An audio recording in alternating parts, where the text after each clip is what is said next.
name is Tyler Bublitz, and welcome back to the Reign of Christ Sunday, Christ the King Sunday, for the week of November 23rd, 2025. I'm excited to have you here. I'm excited to dig in this week's podcast, and I am excited. Here we are, wrapping up Year of Luke, and it's been a long year of going through Luke.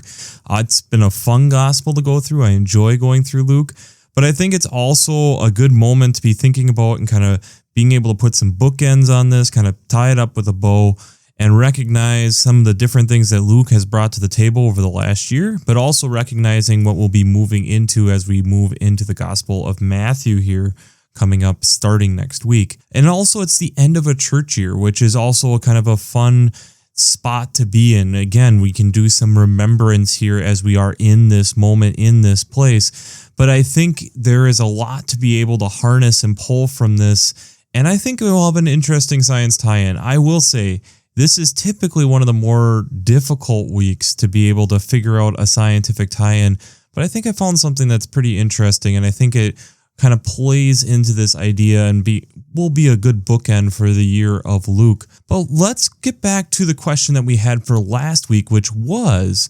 where has wisdom guided you?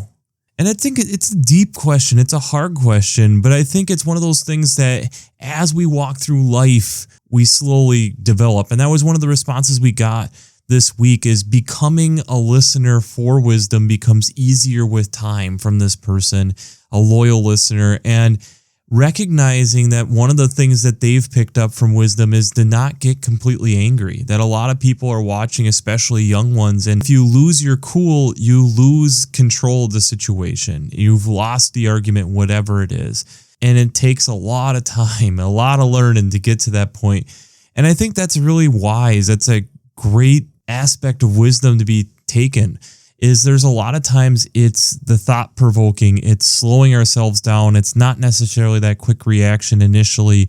It's a lot of these different things that take time, take processing power for us to be able to get the wisdom often that Lady Wisdom is trying to teach us. And I think that's a key aspect to part of this faith, is recognizing that this isn't all figured out overnight. It takes some time. So let's just jump into it. The Old Testament text this week is out of Jeremiah chapter 23, verses 1-6. And this is a warning text that we have in this section of time. It's the prophet Jeremiah warning the tribe of Israel. The woe to the shepherds is often interpreted as the kings, and that there's been king after king after king after king who is bringing the people into war. And it's this question of, this is not what God intended, especially for the people of Israel, that they are going to be divided because of war, and that there is a day that is coming that the righteous branch of David is going to rise up, and that there will be something that's greater, that is liberating for these people, that the Lord is our righteousness, coming from verse 6, is what this person will be. And we know that as Jesus being on this side of the cross, but it's this recognition on how even us can get lost in the sauce, if you want to put it that way. This idea of how we can get consumed within that moment and lose sight of where God is trying to steer us. We have alternative psalms this week, which I think is a lot of fun. And the first psalm that you can choose is not even out of Psalms. It's out of Luke chapter 1, verses 68-79. This is a great bookend. This is this recognition of Zechariah, who has been silent for months and is now announcing the child that is coming of John the Baptizer. But this recognition in this text on how this person is going to be from the house of David and is ushering in this new era. It's the beginning of what we talked about way at the beginning of this, of how John the Baptizer lays the foundation, lays the path for Jesus to walk upon. And it's this recognition on how this is the beginning of this new day, that they're laying this promise down that has been given for ancestors upon ancestors upon ancestors, that now this path is being laid out, and now that they'll be able to tread along it. Alternatively, The other psalm that goes with this is Psalm 46, all 11 verses of it. And this is one of those psalms that's a recognition on God the Creator, God the Powerful, that we should not fear, but it's a recognition of what all God has done. We see this in the waters roaring and foaming, the mountains tremble, the streams which make glad the city of God, this beauty of what God has created around us, and recognizing the works of what God has done. And that in this power that God has, it destroys the things of man. We get that in verse 9 of it causes wars to cease. He breaks the bow and shatters the spear and burns the shields with fire. This recognition on how the highest technology of war just doesn't stand a chance against who God is. That this is something that we should be giving praise and homage to. It's the recognition of who God is. The epistle text or New Testament text is from Colossians chapter 1, verses 11 to 20.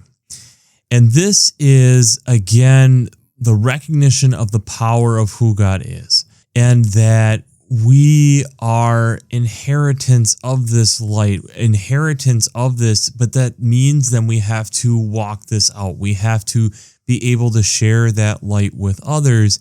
And in doing that, it's going to allow who God is to be revealed, not only to us, but to others around us, and allowing the Holy Spirit to be able to guide the church and all the people in and amongst us to be able to recognize and see who God is through how God is dwelling in and amongst us and around us, to be able to provide us this peace that God is striving for us to have within His creation.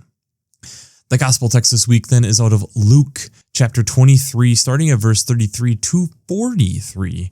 And this is the crucifixion of Jesus. And it's this recognition on how at this moment He's being crucified with two other criminals. Jesus then in verse 34 is asking still for forgiveness for them, even as they are casting lots for His clothes. Romans who are crucifying Him are mocking Him with the sign over His head of the Messiah, the King of the Jews, and they're just laughing. They're offering Him sour wine.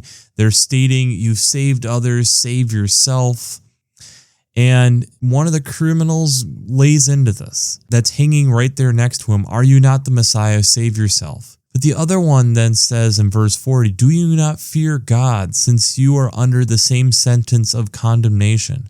And we indeed have been condemned justly, for getting what we deserve for our deeds, but this man has done nothing wrong." Jesus responds with stating that truly today you will be with me in paradise. And after the criminal asks to remember him as he comes into his kingdom. This recognition on how we see God differently at times. We missee God sometimes, but also recognizing that we should have this healthy fear, this healthy recognition of everything that God is doing. And in doing that, we are able to get a better picture and image of who God is really wanting us to understand and build this relationship with. But before we jump into how faith and science come together this week, we have to do our shameless plugs for Working Preacher. If you haven't checked out Working Preacher, I'd highly recommend it. Between their Sermon Brainwaves podcasts, their commentaries, their discussions, since I'm an ordained minister, I use them on a weekly basis to help give me some ideas, direction. A lot of great commentaries over there as well. I know this week, especially since it's a difficult week, it was great going through that Working Preacher podcast, and there's just a lot of great resources over there. So if you haven't checked out workingpreacher.org, I'd highly recommend checking that out. I'd also highly recommend checking that out of the Revised Common Lectionary coming from Vanderbilt's Divinity Library. I really enjoy how they lay out the text week to week, but also having the art, prayers, hymns, colors, even having some daily text to help get you into what we're going to be talking about every week. I think that's a super valuable resource, and it's something that shouldn't be overlooked. Make sure you're checking that out, and it can be really insightful to be able to look into these different versions or different art or different hymns to help give some different perspectives and ways of looking at these texts to be able to incite where you're going next. So if you haven't checked out the Revised Common Lectionary coming from Vanderbilt's Divinity Library, I'd highly recommend that as well. Finally, I'd also highly recommend checking out the Bublitz Teaching Roundtable or the Bublitz Rising Publications. This is either a weekly reflection or monthly newsletter going through ecological echoes, implications, and urgencies, going through the weekly lectionary like this, along with having a lot of additional event notices or different resources or things to be thinking about, especially if you're trying to gear yourself a little bit more toward an environmentally friendly or an eco-focused theology. And I know this is a great resource. I've written for them before in the past. It's an amazing place to be able to get some different perspectives and different homilies from a wide variety of different leaders within the faith. So if you haven't checked out the Bublitz Preaching Roundtable or the Bublitz Rising Publication, I'd highly recommend checking that out. And that will be the first link down in the references section of the show notes. Before we jump into this, I feel like it's worth stating on what Christ the King, the reign of Christ, whatever you want to call this Sunday, the history of this. Because within the church year, this is a fairly new holiday. In fact, this year it turns 100. And this is coming from Pope Pius the 11th that made this statement of trying to remind Christians of the allegiance to God and recognizing that God is all powerful. And you have to remember at this period of time when this is happening, this is coming off of the rise of World War I. We have just completed that. This recognition on how at times we have become very secular and very nationalistic. And this is a reminder on how God is the one in control, that we're not the ones in control, that we are following God and what God is instructing us to do. And that's a difficult text to be thinking about in the aspect that it's not necessarily an easy scientific tie-in directly. But the longer I thought about this, I think it's more of also leaning a little bit into recognizing the mystery of who God is as well. When we start recognizing that and start recognizing how God is around us and continues to surprise us, I think that's when we start really seeing the insights of what we are getting into and recognizing still, especially as we've heard the crucifixion story for many of us so many times, the true amazement of what this is. And so the place that I decided to go is a little bit different than I typically have in the recognition on we rediscover species multiple times over. And I'll attach some stuff down below. There's one from Rewild, which is a nonprofit that's associated loosely with Leonardo DiCaprio, but a lot of scientists as they are trying to help preserve species. But one of the things as they're doing that is sometimes actually going through and verifying that some of these species are actually gone. And in doing that, sometimes you find that they weren't gone. And so I'll attach a link down below, various different species here. But even as I was kind of going through this, the rediscovery of the Moa colati, it's a specific species of fish that was found in the Bovelian ponds that they thought was gone, and yet here we are, we found another one. We have found in central India that Jordan's cursor has been rediscovered after 16 years of thinking that this was gone and hadn't really been seen in more than 20. And suddenly here you have where there are calls and a YouTube video of hearing the calls from this last year. We have the night parrot being rediscovered in Australia, and it's, again, a long 120 years without being seen, and suddenly we rediscover and find this night parrot. What is this actually saying when we are rediscovering a species? To me, it's this understanding that we don't have it all figured out. And what I mean by that is a lot of these species, and another one that we'll throw in here that we've talked about plenty in this podcast over the years is the ivory-billed woodpecker. The ivory-billed woodpecker in this case is a perfect example.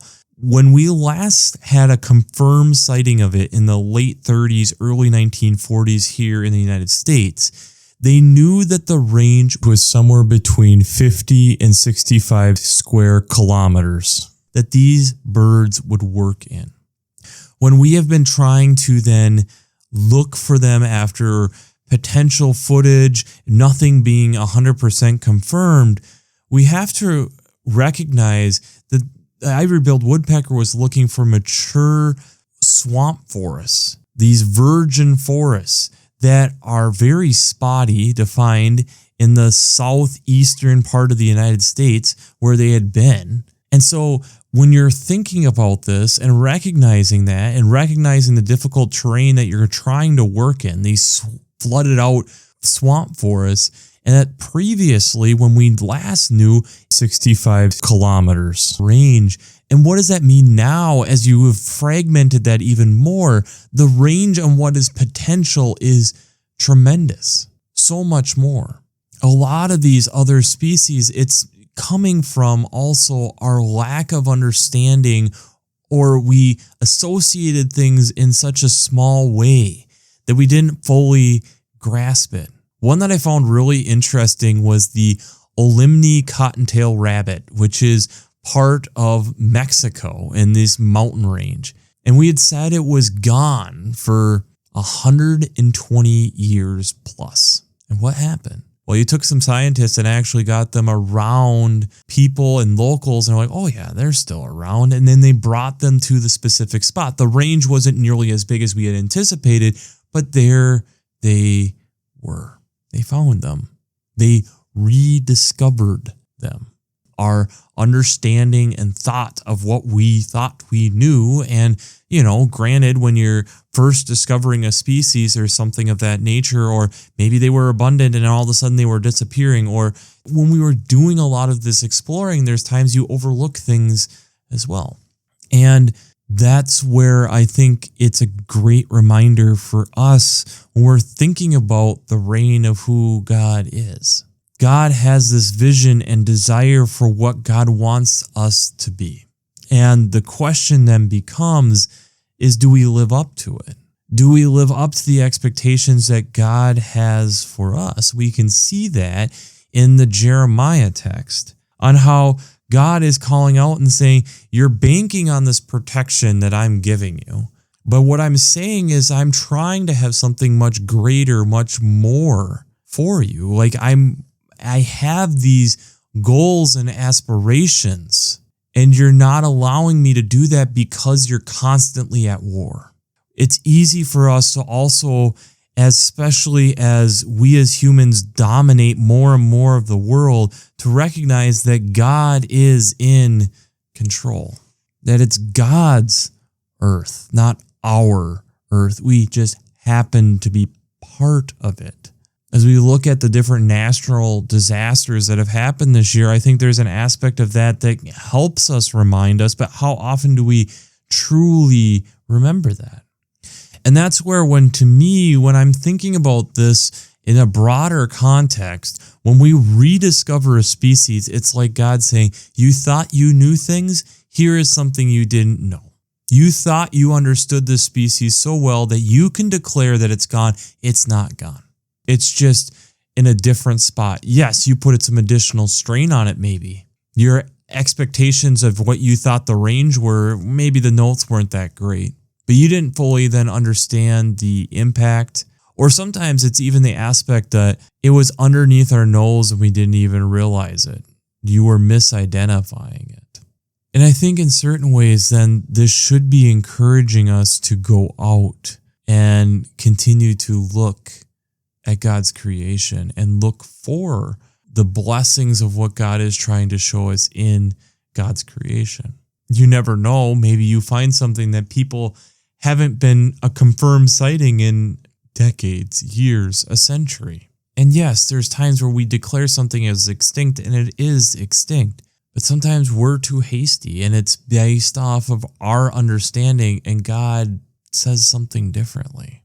Remember the Roman soldiers as they are crucifying Jesus, are laughing at the title of the King of the Jews over his head and stating all these things of you saved others and save yourself. And even one of the criminals on his side mocks him in the same way.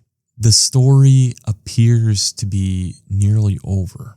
And we as being on this side of the cross, recognize that this was the beginning of part 2. It means that our understanding and the world's understanding at that moment was way off. Just like on these endangered species, our understanding of where they are and that we can't find them is way off. We just don't know where to be looking, would be maybe the better way of phrasing it. And it's the question on, are we looking in the right places? Are we asking the right questions? Are we spending the right time in the right places to look and find these things? And I would argue it's something that then we should be asking within our own faith the same way. Are we in the right places? Are we digging deep enough? Are we searching out God enough to find these answers that we've been looking for?